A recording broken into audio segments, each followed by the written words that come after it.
बच्चों, आज हम पढ़ेंगे कक्षा अष्टमी के व्याकरण प्रकरण से अर्थात व्याकरण खंड से, जिसके अंतर्गत शीर्षक है उपसर्गाः। उपसर्गाः अर्थात उपसर्ग।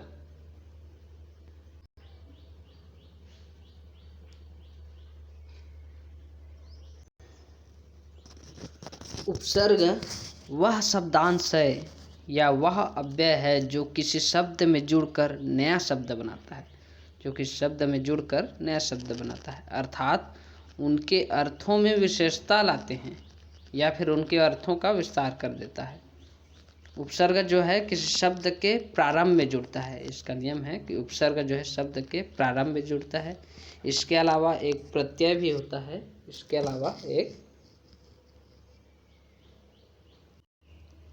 इस उपसर्ग के अलावा एक प्रत्यय भी होता है। प्रत्यय दोनों संस्कृत व्याकरण हैं। ये भी शब्दांश है या अव्यय है। शब्दांश अर्थात शब्द में जुड़ने वाला।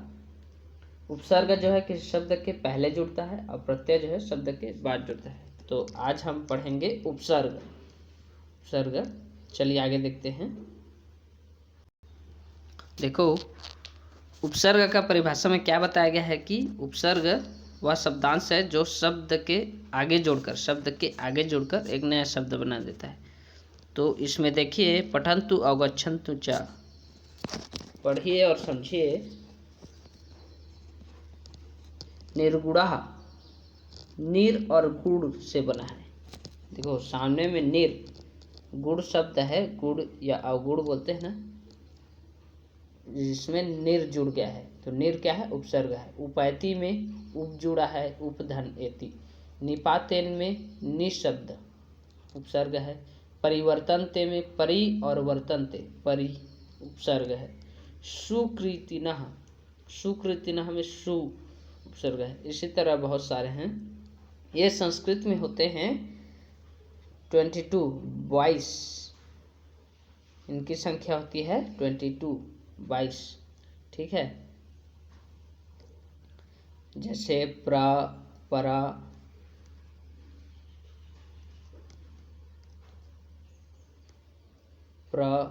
परा, अप, सम, अनु, औ, निस, निर, दुस, दुर, वि, आ, नि, अधि, अपि, सु, अभि, अति, प्रति, परि, उप, उत। ये सब क्या है? संस्कृत के उपसर्ग हैं। चलिए आगे बढ़ते हैं।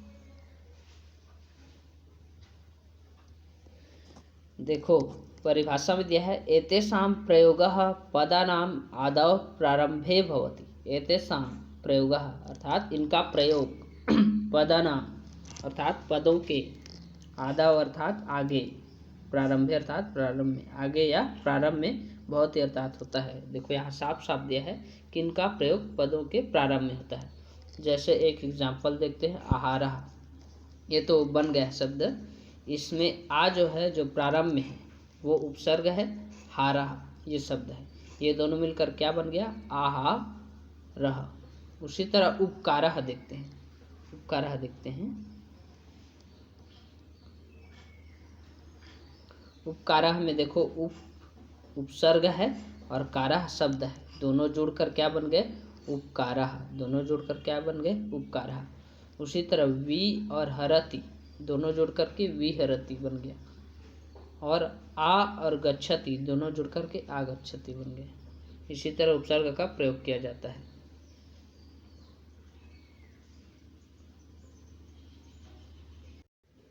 इसी तरह आगे बढ़ते हैं, अभ्यास देखते हैं इसका।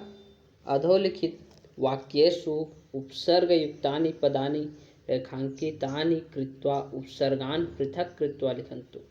ये प्रश्न दिया है कि नीचे लिखे वाक्यों में उपसर्ग युक्त जो पद हैं उनको रेखांकित कृत्वा अर्थात करके, पहले रेखांकित करना है, अंडरलाइन, और उपसर्ग को पृथक करके लिखना है। जो फिल इन द ब्लैंक्स है, इसमें उपसर्ग को पृथक करके। एग्जाम्पल के लिए फर्स्ट देखते हैं। छात्रः आपणात् पुस्तकानि आनयति। छात्र दुकान से या बाजार से पुस्तक लाता है। आन्यति यानी लाता है।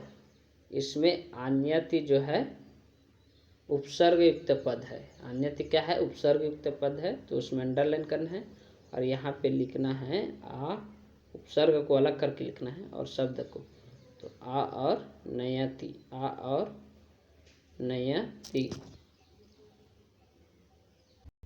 इसी तरह आगे देखते हैं, शिष्यः गुरुम अनुवदति।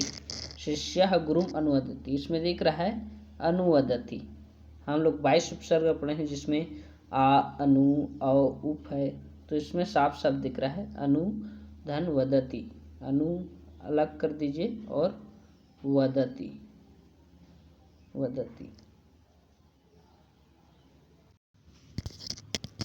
आगे देखते हैं, अहम अवगच्छामि, मैं आ रहा हूँ, मैं आ रहा हूँ। इसमें दिख रहा है गच्छ यानी जाना होता है और अवगच्छामि यानी आना, तो अव को अलग कर देना है इसमें, अव और गच्छामि, गच्छामि। तो इसी तरह हमें उपसर्ग युक्त जो पद हैं उनको अलग करना है, उनको अलग करना है। इस तरह अगला अभ्यास का अगला प्रश्न है, अधोलिखित वाक्येषु कोष्ठकेषु प्रदत्तानि पदानि योजित्वा वाक्यानि पुनः लिखा। अब नीचे जो लिखे हुए वाक्य हैं कोष्ठकेषु, कोष्ठक में अर्थात ब्रैकेट अंदर जो है दिए गए पद हैं उनको योजित अर्थात जोड़कर वाक्यानि पुनः लिखा, तो वाक्य पुनः लिखे, तो हमें इसी को फिर से लिख देना है, छात्रः विषयम् अवगच्छति। इस दोनों को जोड़ के लिख देना है साथ में, छात्रः विषयम् तो लिखना है और अवगच्छति को जोड़ के लिख देना है, अवगच्छति, अवगच्छति। इसी तरह अधि आस्ते को जोड़ के लिखना है, अधि आस्ते को जोड़ के लिखना है, उपकुर्वन्ति। इसी तरह बाकी सबको अभ्यास को सबको करना है। चलो ठीक है, इसका इतना ही है।